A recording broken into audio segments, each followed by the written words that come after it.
Hi, I'm Adam Spencer, founder of the Day One Network, which is bringing the history of the Australian startup ecosystem to you. I believe in founders. It's why I do everything I do at Day One and our media company, W2D1 Media. And that's why the Day One Network exists, to create helpful content for founders. We've got some great shows in development, but a large part of what we do couldn't be done without support from our partners and sponsors. And I couldn't be happier than to be working with NTP, who get community better than any other technology recruitment company out there. A Newcastle company like mine, NTP are invested in seeing the growth of the local tech community in Newcastle, Sydney, and more broadly Australia. So thank you, NTP, for helping us bring helpful content to founders and the startup community in Australia. Back to the interview. Hi, I'm Adam Spencer, founder of the Day One Network, which is bringing the history of the Australian startup ecosystem to you. I believe in founders. It's why I do everything I do at Day One and our media company, W2D1 Media. And that's why the Day One Network exists, to create helpful content for founders. We've got some great shows in development, but a large part of what we do couldn't be done without support from our partners and sponsors. And I couldn't be happier than to be working with NTP, who get community better than any other technology recruitment company out there. A Newcastle company like mine, NTP are invested in seeing the growth of the local tech community in Newcastle, Sydney, and more broadly Australia. So thank you, NTP, for helping us bring helpful content to founders and the startup community in Australia. Back to the interview.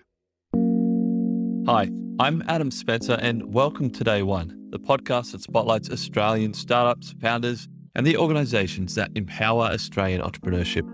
We go back to the beginning to tell the story of Australia's most inspiring founders and how they built their companies. You're listening to a special interview series as part of a documentary W2D1 is producing about the history of the Australian startup ecosystem. On the episode today, we have... G'day, my name is Dean McEvoy. I'm a serial founder, I guess you say now, investor and startup advisor. I guess what I do every day now these days is I try and find the greatest companies in the world that are trying to change it and have a big impact, and I try and be part of it in any way I can. So whether that be as an investor, as an advisor working on product-led growth and marketing, or just coaching the founders, because I've been through a lot of the ups and downs of being a startup founder, and it's a rocky journey, and I love helping people be successful.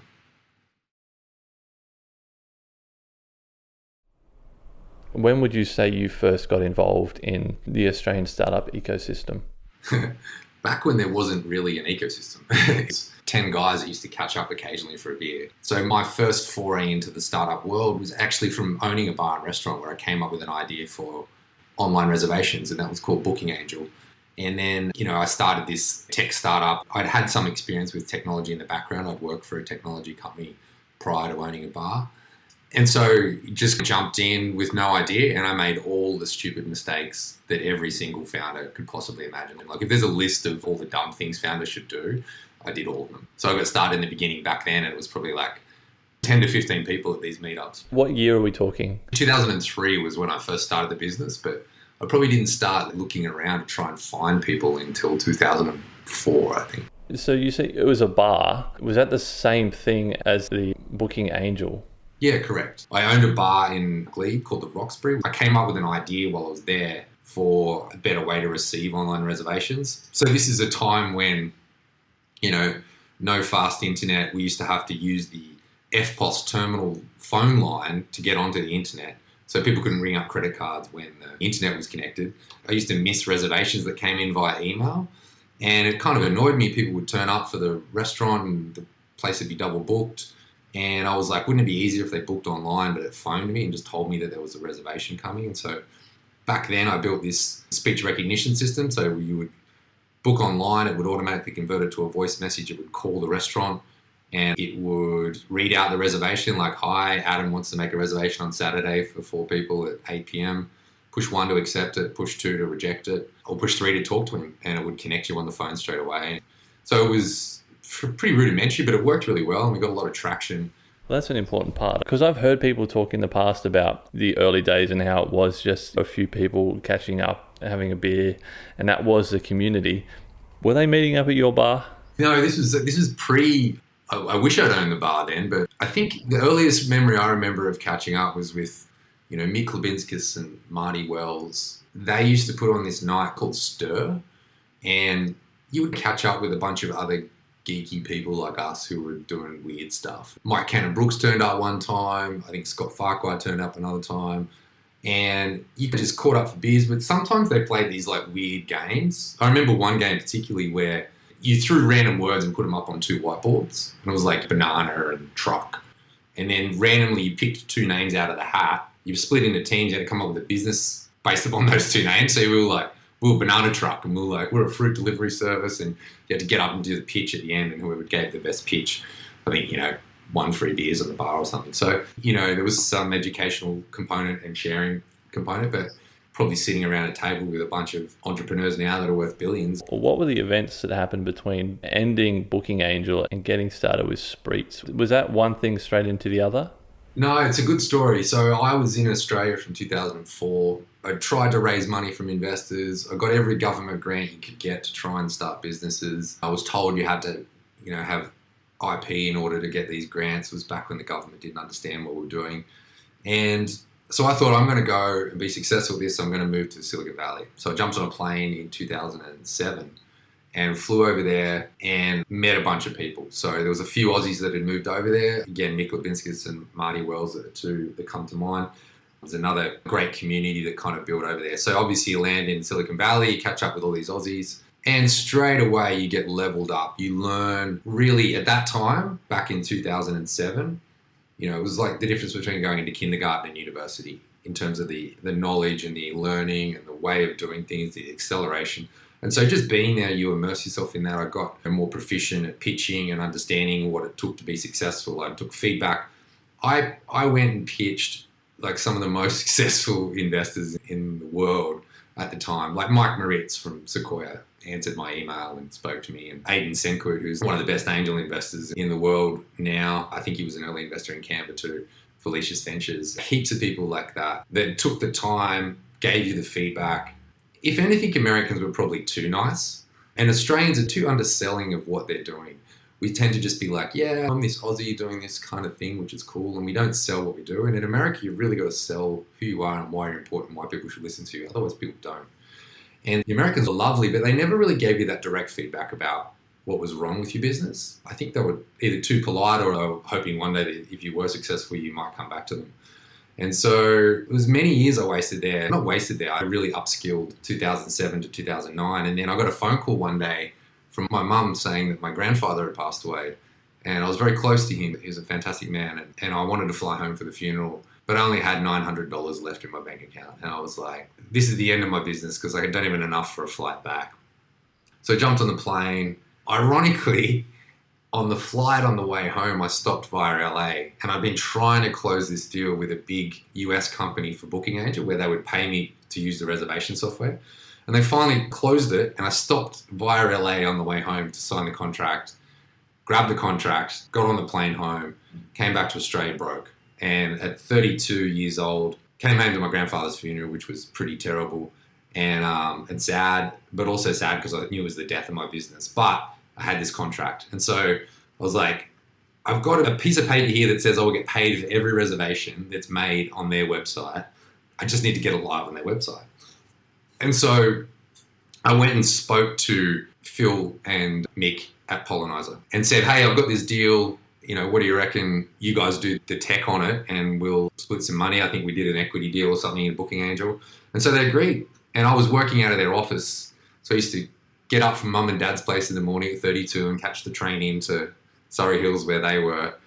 And it was pretty depressing, to be honest, like feeling like a failure like that. And then eventually got in there, and it was at the Christmas party for Pollenizer where I started to plant the seed with Phil. And I was like, look, Phil, while I was over in Silicon Valley, I pitched this investor, a guy called Kevin Hartz, who's the founder of Eventbrite, very smart guy. And he took a liking to me and mentored me a little bit, I should say. But he said to me, Dean, why isn't Booking Angel successful? You've been at this for 5 years now. You're a smart guy. You could be off getting a job somewhere else. Why are you still doing this? And then I was like, why isn't Booking Angel successful? And I articulated to him, I said, well, I'll tell you what, it is successful and it's starting to work better because I was always pitching. And I said to him, it's because we finally worked out a formula where if a restaurant signs up today, I can deliver reservations tomorrow. And we used to do that by running special offers on our partner websites that drove reservations quickly. And we knew that's what created momentum. And I told him this story and he was like, oh, wow, that's pretty similar to this new website I just saw go live called Groupon. So he tipped me onto the Groupon model before they'd even had any traction. They weren't popular at all. And I was like, wow, that's a much better way of doing what I'm doing, like collect the money rather than... So I saw the model and I was talking to Phil about it at this Christmas party in December of 2009. And I was like, Phil, I saw this amazing thing. It's really good traction, early days, it's growing, but it looks pretty good. And he was interested. And he was like, I'll tell you what, we've got a little bit of resources available over Christmas because they had some development that was done in India. And I think a lot of them didn't take the time off over Christmas that we did. And they were like, look, we've got a bit of capacity. He said, if we launch it in February and if it's not working by Easter, we'll shut it down. I was like, good deal. So they agreed to build the product, which was the first version of Spritz. And so that was the beginning of it. It took them 32 working days to build the product. I just got on the phone and started calling businesses and trying to convince them to do deals and annoyed everyone in the office because I was just on the phone all day trying to close deals. I convinced a good mate of mine who now runs a website called Waysact, which is a payments platform. He was also just in between things at the moment. So I got him in and I used to have to go and withdraw cash every day from the ATM because he knew how skint I was. And he's like, I don't believe you're going to pay me. So I'd go and get cash out of the ATM every day after him helping me doing some sales. He's a great guy still. He's good friends with him. James Goodridge, his name is. And so from there it grew. The first version of Spritz launched on my birthday, which was the 4th of February 2009. We all celebrated and had drinks that night. It was a great affair. Actually, a funny story from that night. The whole idea of Spritz was about selling vouchers, right? It's about selling discount vouchers to people. So we're sitting down there celebrating, oh, we launched a website. There's people who bought $4,000 worth of stuff. We were super happy.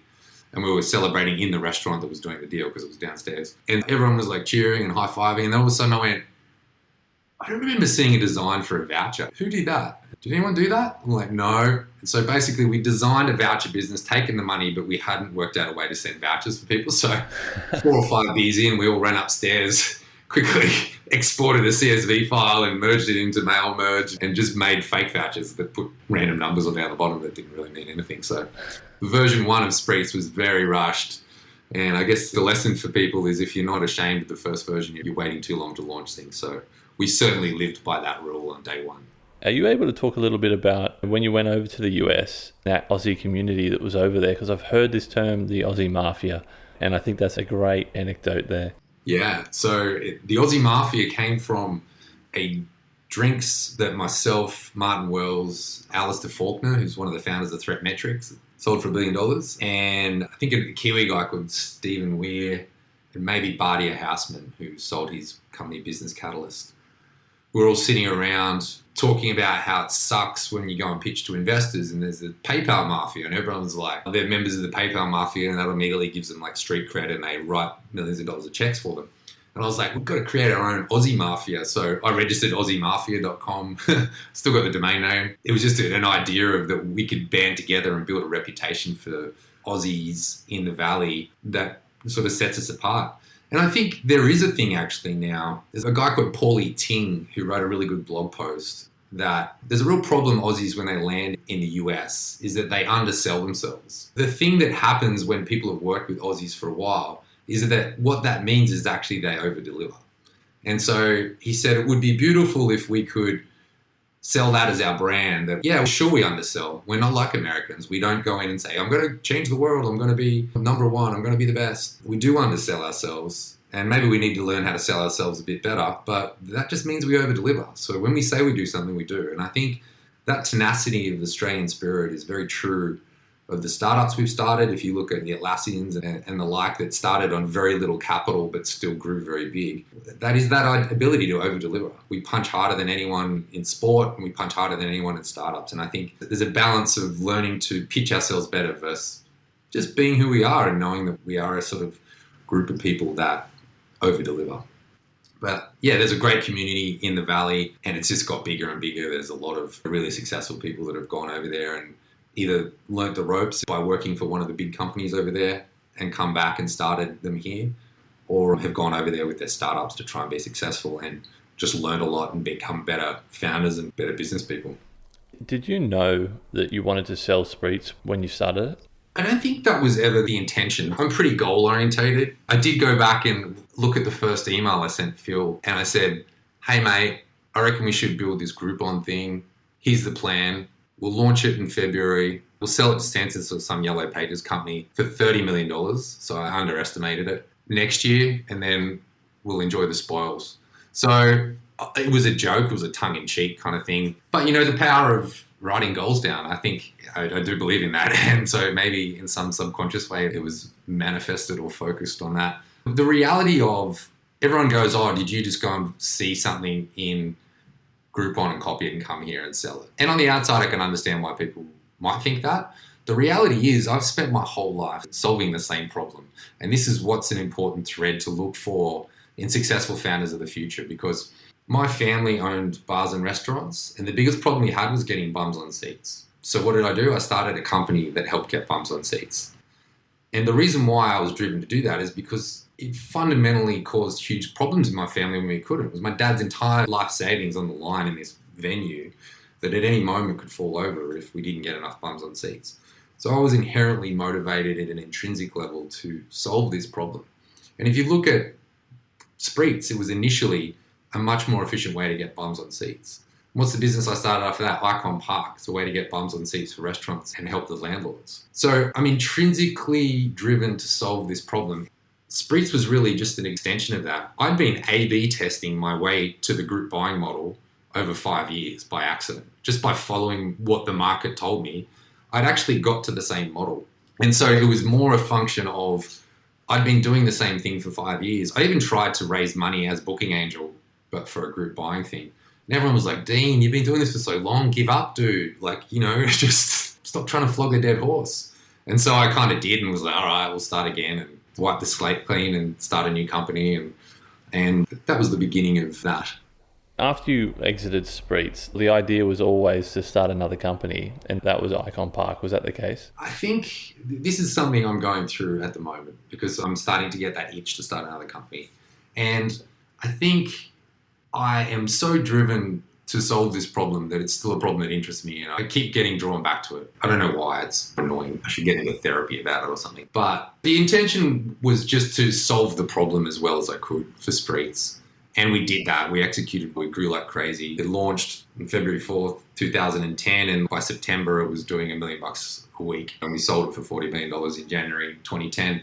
That just happened because we started getting offers from people. And I was like, should we hire somebody to deal with these offers? Because it's distracting. So then we hired someone who did the M&A process. And they're like, we're going to pay you cash and do the deal now. And I was like, I saw the sale to Yahoo as an opportunity to win. So we knew Groupon was coming hard. We knew it was a race for eyeballs.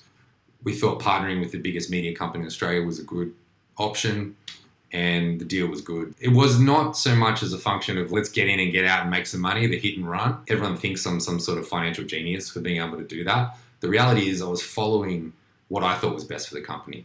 And it turns out it was a good decision to sell, but maybe not so good for the company. There's a lot of reasons like about culture. I think big companies, when they acquire small companies, the big culture eats the small culture, and you've really got to be careful of how you look after it. But so the intention wasn't to sell. And then when I took a year off, roughly, maybe a year and a half, just to recharge, because it's very intense growing a company. And, if we went from 0 to 80 people by the time we sold and hiring all those people and doing all that stuff, it was hectic. So I took some time off. And then bought a building that had a bar and restaurant in it, and started to look at the problems in the real estate industry. And I was like, well, if I'm a landlord and I want to pick a good tenant, how do I do that? And the current status quo was you put an ad online, any random person emails you and says, I want to lease it. Here's my bond and I'm going to start a Swedish meatballs place. And you're like, how do you even know Swedish meatballs is going to be a good idea here? And I was looking at crowdfunding and ways to market test data. I was like, what if there's a way to test the idea quickly? And wouldn't that produce a better result? And then I saw that if you get an extra $500 a week in rent, it increases the value of your building by roughly about $500,000. So the incentives are aligned. If I can get a better tenant who pays me a little bit more because they're more successful, I can increase the value of my property. That's a pretty interesting idea. And so we played with that. It worked super, super well. I think the first week of Spreets, we did $4,000. The first week of Icon Park, $40,000. We raised $281,000 in 21 days for a restaurant concept that didn't exist. So it was cool. And it's fun to watch, and engineering that kind of lightning strike of a marketing situation is always very interesting. When did the idea for tech come into your mind? We've been collectively catching up with a lot of people saying, we'd have these little meetups and people would talk about we need to get more organised. Mick Levinskas and I think it was in the year between when I finished Spreets and started, we tried to get this thing called the Endeavour Institute started. We tried to get a bunch of people to chuck in $10,000 to pay Mick to run this thing for a while. And we just couldn't find people that were interested enough in organising the ecosystem better. I think the problem with entrepreneurs, they were all off, running and doing their own thing. And it was just a few worlds that collided at the one time. Number one was we were a bit more organised. We had a few tech meetup groups that were sort of had some good people involved with them that were interested in seeing some change. Malcolm Turnbull would come into power, and I think there was a little bit of hope that there was someone who knew something about tech in government, and that maybe spending the effort to talk to them would provide an ROI. Unfortunately, he didn't hang around that long, but at the time, that was part of the motivation. And then UTS were very supportive financially. So they wanted to build something in the startup ecosystem. And so they had a role that someone approached me about. And I said to them, hey, rather than spend the money on me as a role, why don't you put the money into this organisation? And so I sort of convinced them to fund the first 2 years, which got Tech Sydney up and running. And effectively what I did then is I went around and just said, hey, what are the biggest problems we can focus on? And I just talked to founders, did customer development on the startup industry. What's the biggest problems we can solve around talent? At the time, it was around, I'd experienced being in Silicon Valley and the value of density. Like when you've got a lot of people close to each other and you bump into people and there's parties and you talk to someone, and that serendipitous kind of connection was so valuable, and it's really hard to sell how valuable that is to people. But I knew that having density of people in one location was important. Connection to experts, so people who knew what they're doing, who could just kick you out of a rut so you didn't hit the wall and you didn't get bad advice. There's a lot of bad advisors floating around back then, like people who thought they knew what they were talking about and didn't. And then the other problem we had was like whenever government wanted to do something, there's 100 different voices, and they're like, we just need someone to collate all this together for us. So we saw that as the initial focus at Tech Sydney, and we built some products that did some things. So I guess the most meaningful things we did was around density. So we were pretty central in talking to the state government about the startup hub. We collated a lot of the different co-working spaces together to pitch it to them that it was a good idea to get everyone on the one page rather than have 10 different people with their own agendas. We tried to speak as one voice, liaise with some really good people in government, and found a few people who were really beneficial in supporting it. And then with the success of that, a guy called Brent Harmon, who worked for Atlassian, he was their head of real estate. Him and I got together one day for a coffee, and he was like, Atlassian's running out of space. We're looking to lease space. He goes, what if we built space? Like, that could be cool. And so it was really him that drove internally at Atlassian the idea of the bigger precinct, the Tech Central precinct. And so him, myself, and Scott Farquhar, and a couple others, Annie Parker, who is at Microsoft now, but she was at Fishburners at the time, went and pitched Gladys and said, hey, startup hubs worked. What if we could make the equivalent of like an opera house for Sydney? Let's make a central precinct where it could be bigger and better. And she was all in. And I thought at the time, man, the property developer people are just going to come and eat our lunch and it's going to get shot down. But to the credit of the people involved since then, so I was involved in the beginning for the first year, pulling people in and getting people excited about it. And then it's happened. So the people that have followed through on it have done a really good job. And it's pretty encouraging to see that, Gladys should be very proud of that as her legacy. She's a great lady. So I forgot the question now, was around what is Tech Sydney about? So I think a lot of the problems that we had back then are a little bit solved now. So we're trying to work out what to do with Tech Sydney. We've got the Tech Council now, which was really good at liaising with government. We did a lot of other initiatives like a founder forum where other founders got together with other founders. The challenge I've had is that running a not-for-profit sucks. And I don't advise anyone to ever do it ever again. It's because, especially when COVID hit, everyone's got 20 other priorities now. At the minimum, Tech Sydney will keep the website up, we'll keep it going. But what it does in the future, I guess we'll wait and see where there's a problem to solve and go focus on it.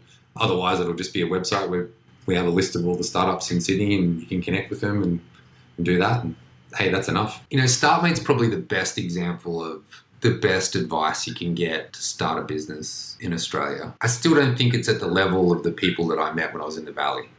So I still think there are certain people in Australia who operate at that level, but they're not tending to be the ones that are out there giving advice back to founders.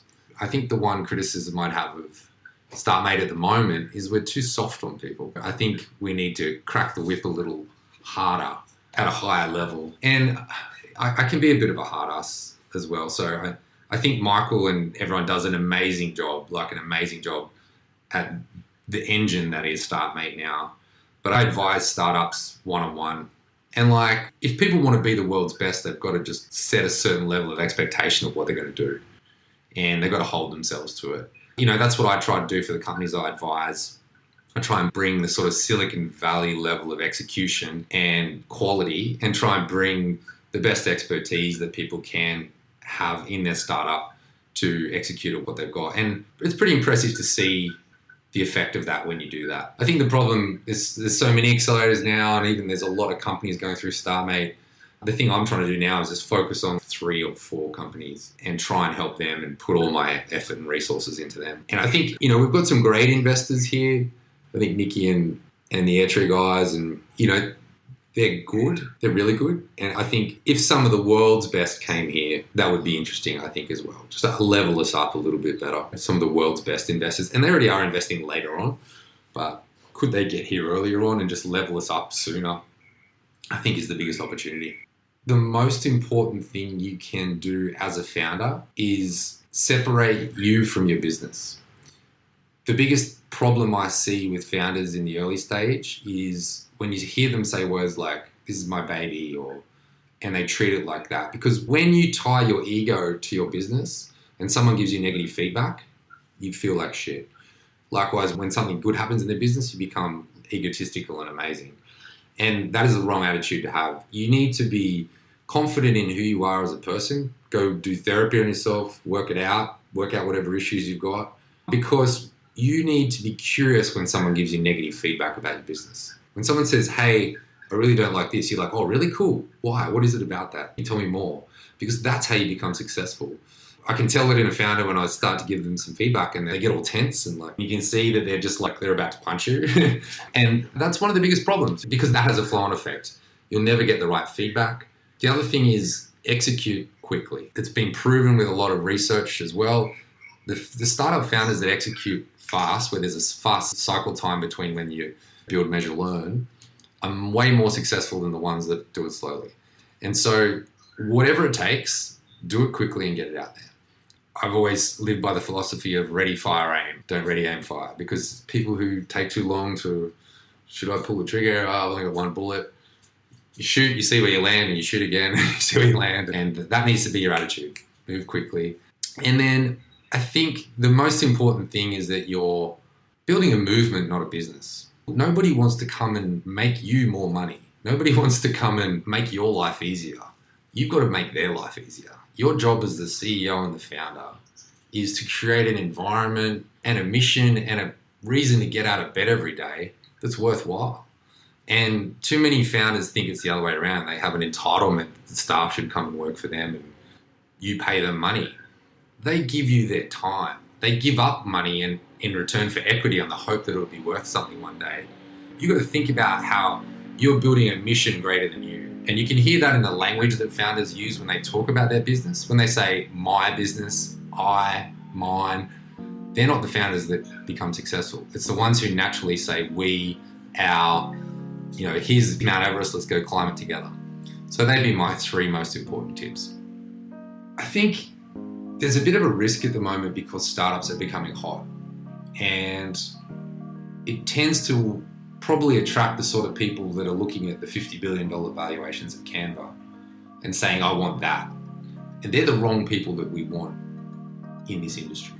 Because the people that are successful are not the people that set out to create a $50 billion company. They're the people that are so driven and curious about the world and the problems in it, and so driven to find solutions to them. So Melanie and Cliff from Canva, Mel used to teach graphic design, and she saw how much it sucked using that software, and they tried to build a photo book business, and they understood most people don't need to know all the stuff that's in Photoshop. So they had this deep connection with the problem and insights around the problem that no one else did, and they were motivated to go and solve that in a meaningful way. And so I'd encourage potential founders, go and get curious about something. It's very hard to go and find your passion, but your curiosity will lead you there. So whatever you're curious about in the world, just keep digging into it. Dig further. Don't sit back and wait for the world to spoon feed you. Go and get curious and find out and get interested about whatever it is you're interested in. And then when you build that expertise, you've worked out what you love, you work out what the world needs. So go out and talk to people and find out where there's something missing. And then if you overlay what you love, what the world needs, think about where you can get paid. And that's the intersection of a great opportunity. It's actually a Japanese proverb called ikigai, which really means your reason for being.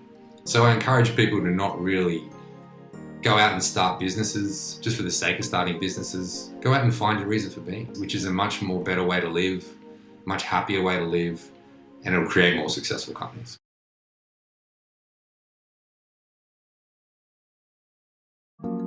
I hope you enjoyed that interview. More interviews are on the way. Follow the podcast wherever you're listening right now. Stay tuned for more interviews with many, many more amazing people from the Australian startup ecosystem. Thanks for listening, and see you next time.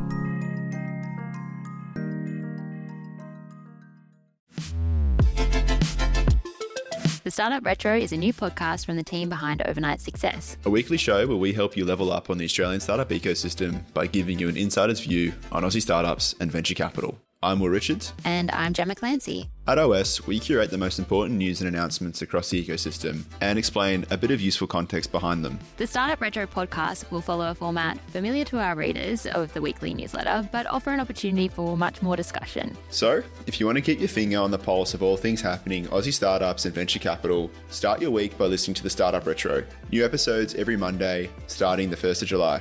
The Startup Retro is brought to you by Day One, the podcast network for founders, operators, and investors.